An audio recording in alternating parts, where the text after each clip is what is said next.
السلام عليكم، مرحبا بكم مره اخرى في عالم ملك. كما كتشوفوا اليوم جيت نوري لكم الطريقه ديالي كيفاش كنعقم لي بيبغون ديال ولدي.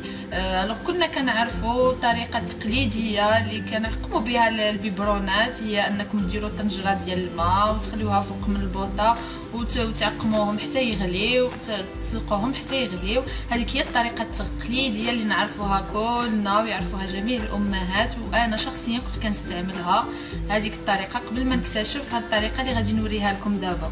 الوغ هذيك الطريقه الاولى اللي كنت كنديرها كنغليهم في الماء، كنت كنلقى معها مشكله كبيره.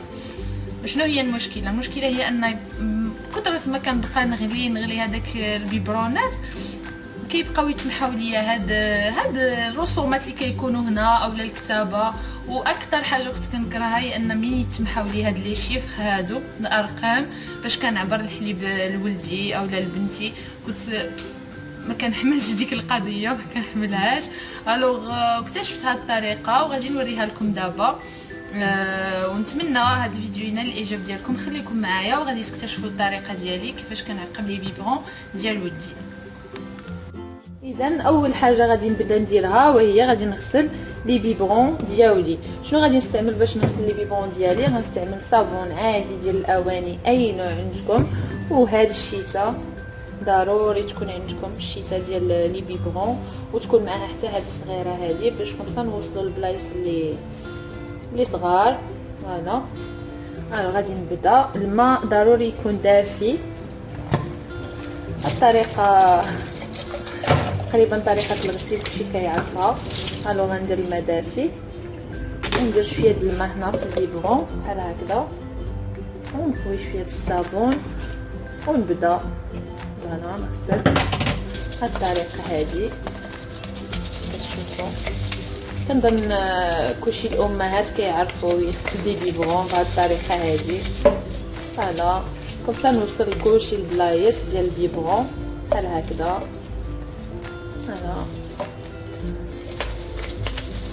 وكنجيب هذا ضروري نحيدو من هنايا فوالا، ونستعمل شويه الصابون بحال هكذا. الماء كما قلت لكم دافي يكون، ونبقى نغسل هادو ضروري نغسلهم بهاد الطريقه هادي. نحك داك دي فوا كيتجمع لينا الحليب هنايا وكيولي كحل. هنا مبقيناش كنحكو هاد البلايص كتولي هاد البلاصه كحله. فوالا وهذا ضروري،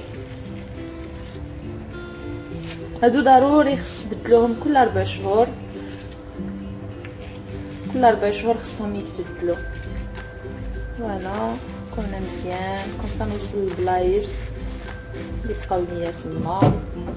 فوالا وهذه حتى هي كنحطها بهذه الطريقه من هادي. كنظن هاد العمليه كاملين كتعرفوها. الوغ ملي كنكمل من هاد الشيء كامل الغسيل كنشللهم بالماء دافي بحال هكذا. ضروري يكون الماء دافي كومسا شويه تشيل منهم ديك ريحه الحليب، وكنخليهم يكثروا. فوالا كل حاجه بحديتها نحاول نغسلهم مزيان بهذه الطريقه هذه.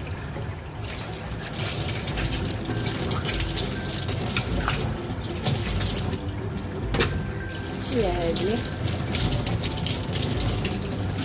هكا.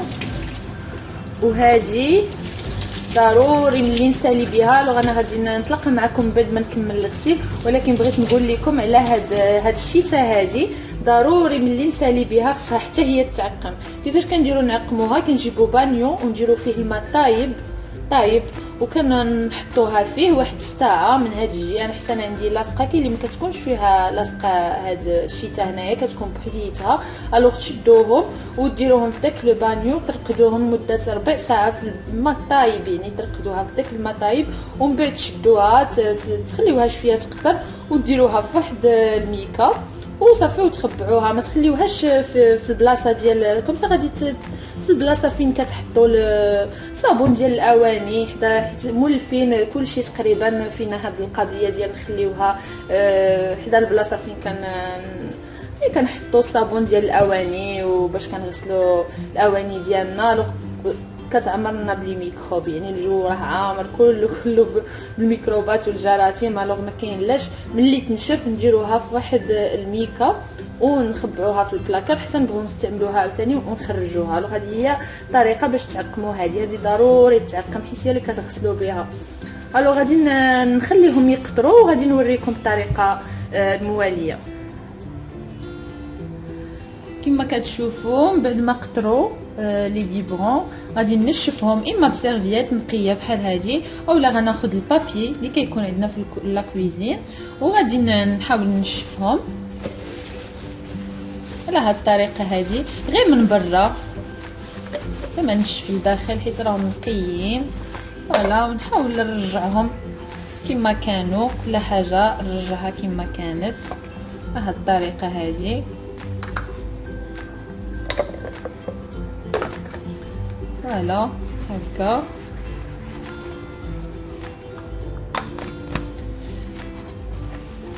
نرجعهم كما كانوا. بالنسبه لهذا البيبرون راه كيبان لكم صفر، هذا راه هو لا كولور ديالو دايره هكا، يعني ماشي راه موسخ.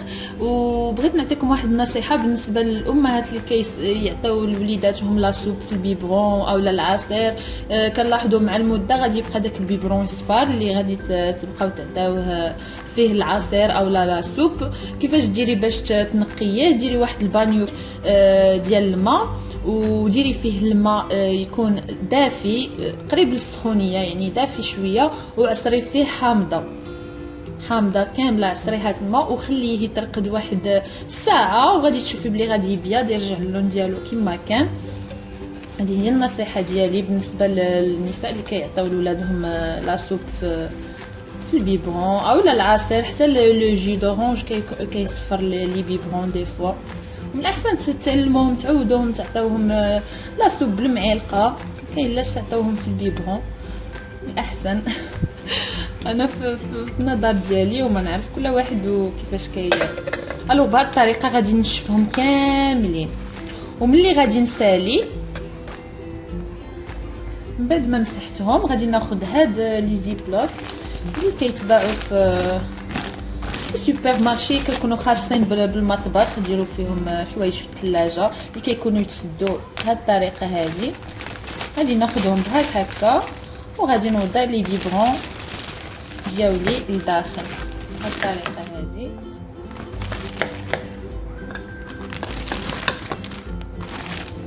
هكذا هذاك حتى نديرو في شي ميكا اخرى، وغادي نخوي الهواء اللي فيهم لداخل، نخوي بحال هاد الطريقه هذه ونسد مزيان بحال هكذا.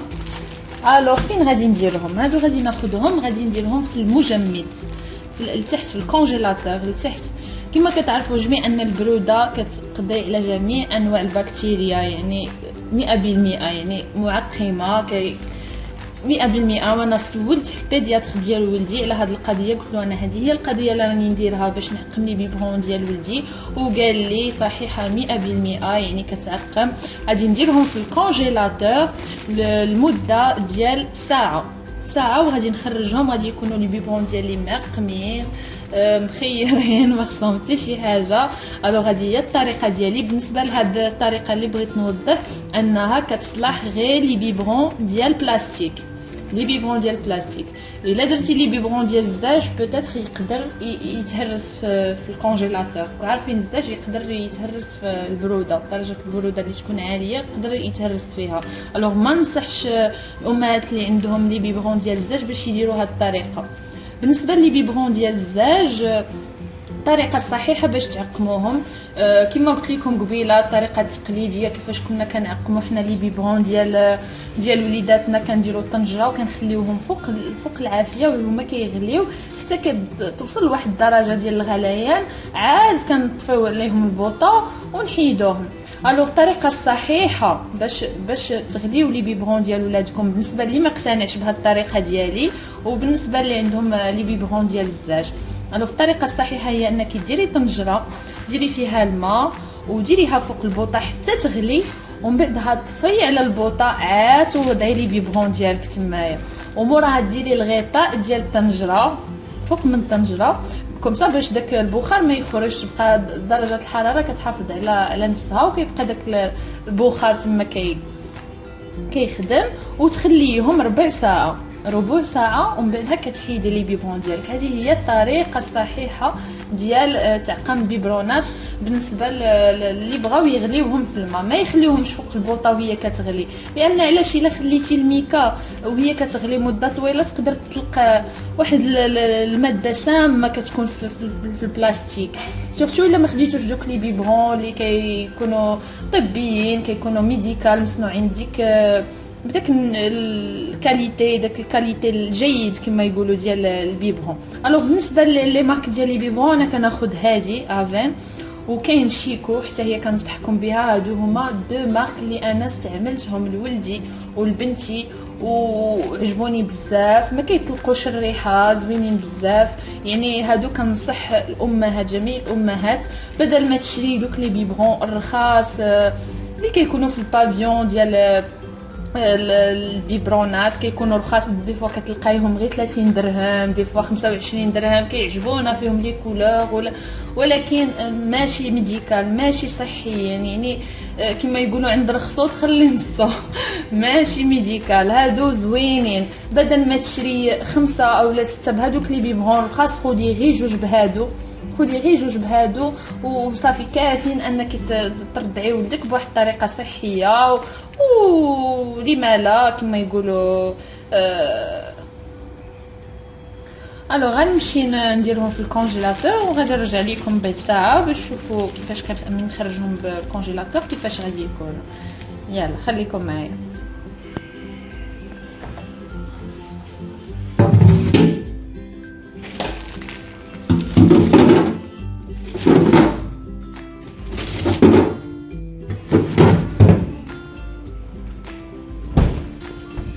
ماشي غير لي بيبرون اللي تقدروا تعقموهم بديك الطريقه، حتى هاد لي بواط هادو اللي كديروا اللي كتعبروا فيهم الحليب ملي كتجيو خارجين تاخذوا غير القياس اللي خاصكم، حتى هادو تعقموهم بنفس الطريقه، تغسلوهم كما قلت لكم قبيله بالصابون ديال الاواني اللي متوفر عندكم.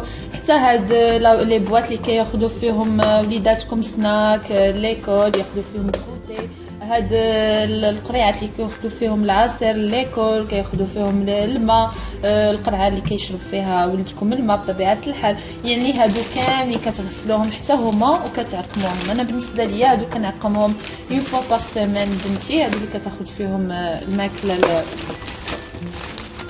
ليكول كنت نبقى مرتاحه. وكما قلت لكم بطريقه جد سهله، يعني ما كتعكزكش، تجيك سهله، كتغسليهم تنشفيهم وديريهم في الكونجيلاتور وها هما لي بيبرون او لي بواط ديال وليداتكم او الكيسان ها هما تعقموا. الوغ هذه هي الطريقه كما كتشوفوا.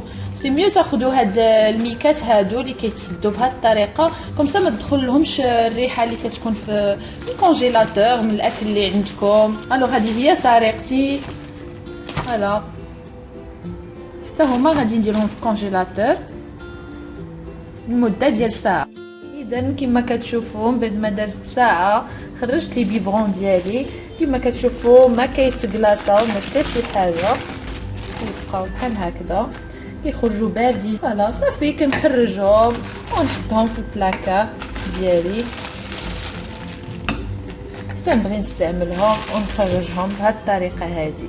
بالنسبه لهاد العمليه هذه انا كنقوم بها 2 فوا حتى 3 فوا بار سيمين، لان حتى هنايا في اوروبا مابقاوش كينصحونا بزاف نعقموا لي بيبرون كل نهار، لان لقاو ان وليداتنا مابقاتش عندهم المناعه قوه ما كنعقموا لهم لي بيبرون كل نهار.